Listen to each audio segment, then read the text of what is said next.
Okay, let's switch gears a little bit and talk a little bit about Zika virus. And joining me now to discuss her article on the website infectioncontrol.tips entitled Zika Response Disadvantage Before Outbreak Began, A Perspective, is Rebecca Christofferson, PhD.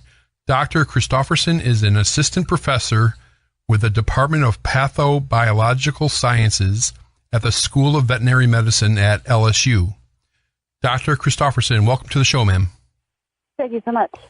Okay, well, let's look at your paper, and you say, using the Zika virus as the latest example, that these lesser-known viruses or other types of agents and lesser-studied agents are catching us unprepared. Can you explain your thesis on that? Sure. So I hold my personal opinion is that we shouldn't wait for these pathogens, viruses especially, to emerge before we really start rigorously characterizing and studying them. A lot of that is just basic science. How do they grow in cell cultures? Are they vector-borne? What are the vectors?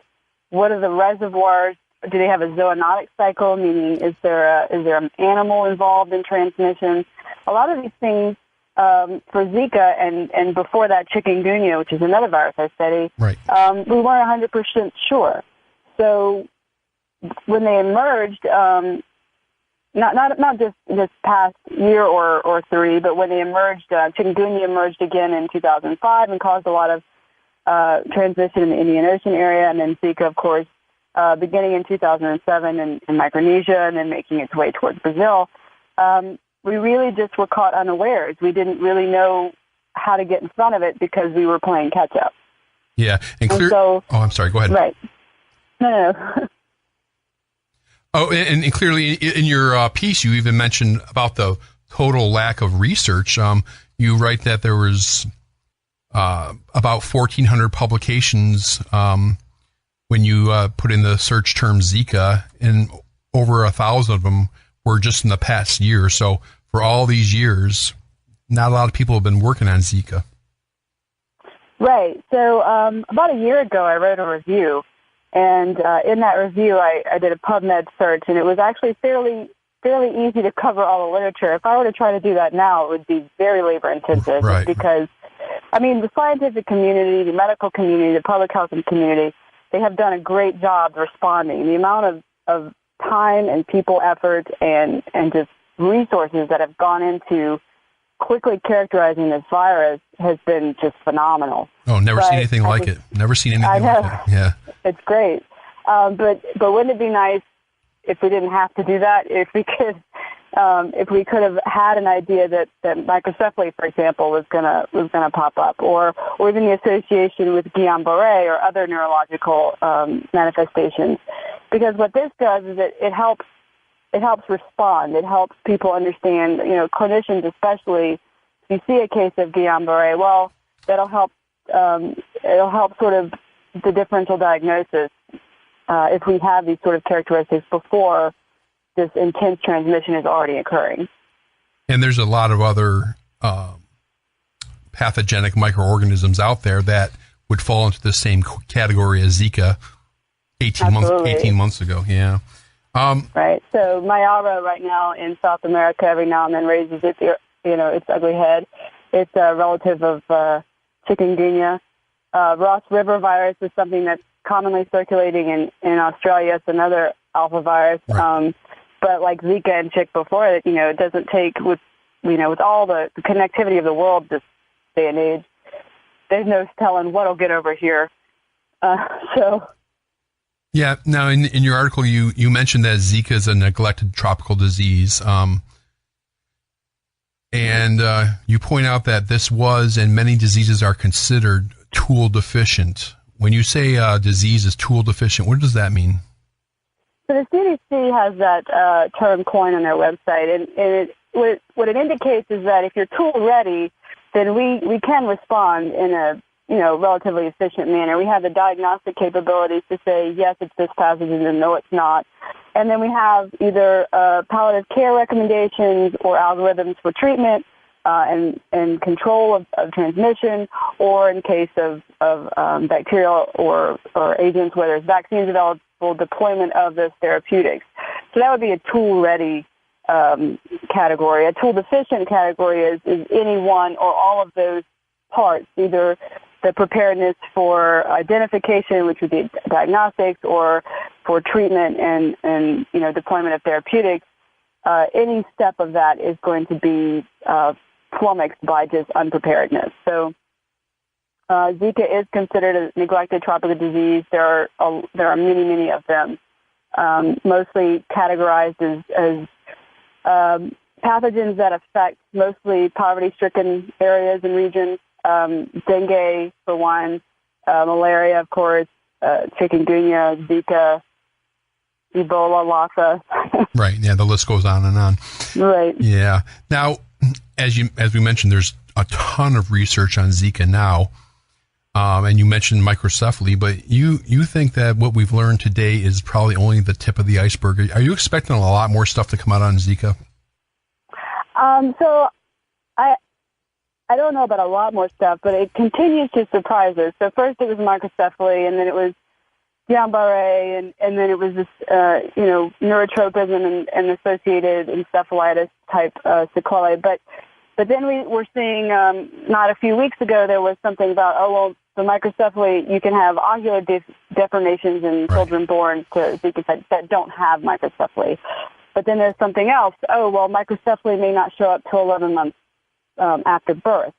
So these sort of congenital symptoms and syndrome that we're seeing, I don't think it's fully characterized. I don't think we can really say we have a good handle of what's going on with Zika, especially the congenital syndrome. So in that respect, I think we still need to keep an eye on, even if transmission sort of is not quite as intense, we still need to follow up and not let the gas pedal up so that we can identify these sorts of, continued effects. Yeah, and you mentioned there's a lot of disadvantages that we have, and but you also mentioned that there's other complicating factors that could make the next issue that much more difficult. When you say complicating factors, what are you talking about? So, of course, it's where the virus emerges. There are certain areas that just do not have surveillance systems available. There are other areas where they do, but the process of getting the data out in public is very slow. There are places, that just don't have the resources to do surveillance at all. So the complicating factors are where it shows up, when it shows up. Is it going to look like something else? So when Zika came around, it's got very nonspecific symptoms. Right. In most people, flu-like symptoms, aches, pains, a rash. So that can look like a number of different things. And so that's a complication when you're looking at something that usually isn't found. You really don't have any reason to suspect that it'll be there, that it looks like the flu. So, and then other countries, in some areas, they just don't have the capability to diagnose quickly. So they rely on PAHO or other organizations like that to sort of deploy diagnostics. Those resources are finite. And so a lot of this is resource-driven. That's, it's economics, it's social, social constraints, any number of political reasons not to do something quickly or to deny that something's going on here where it may be there. So those are the sort of complicating factors that it's not just from a scientific standpoint. It's from there's a lot of moving parts. Sure. Now, finally, what's needed to help us from getting caught on our heels once again? So I think we just need a really good, stable surveillance system. There's been a lot of efforts. ProMed Mail, I'm sure you're familiar with, is a great resource. But that's sort of reactionary. It's not necessarily a prospective surveillance system. The DoD, the U.S. DoD has some surveillance systems. There are groups, academic groups that are doing prospective sampling, but there's no big wide net in these, especially tropical areas, that talk to each other. And I think a really global network of surveillance that's just consistently funded, consistently, the effort is consistent, it's well designed, the data is I would like open source so that a number of people can, there's a lot of smart people out there that just love to crunch numbers. Sure. And just letting them get to the data, there's no telling what sort of patterns we could find that could develop early warning systems. I think, in Switzerland, there was the World Economic Forum recently where they announced the Coalition for Epidemic Preparedness Innovations. Bill Gates was part of that. Yeah. And they, new vaccines for Lassa, for Ebola, for some of these NTDs, that we need to develop the vaccine so that if they do emerge, we are ready. That is a great idea, but I point to there is a excellent yellow fever vaccine, but last year it killed hundreds of people in Angola and so far 40 people in Brazil in the current outbreak in Brazil. So there's a great vaccine for yellow fever. There's probably going to be a good vaccine for Ebola and probably another one for Zika. But if the manufacturing and the stockpiling is tied to an outbreak occurring, again, you're just playing backup. So if you can characterize patterns of transmission with this sort of surveillance network, what does normal look like? And then, there's an anomaly. Is that going to turn into an outbreak, or is it just a phenomenon that occurred? These are the sort of things that we really should get long-term longitudinal data on that can help us sort of catch these things before they become intense emergent epidemics. Well, very good. I appreciate your thoughts. Thank you, Dr. Rebecca Christofferson, for your time and expertise, ma'am. Great. Thank you so much. You're welcome. And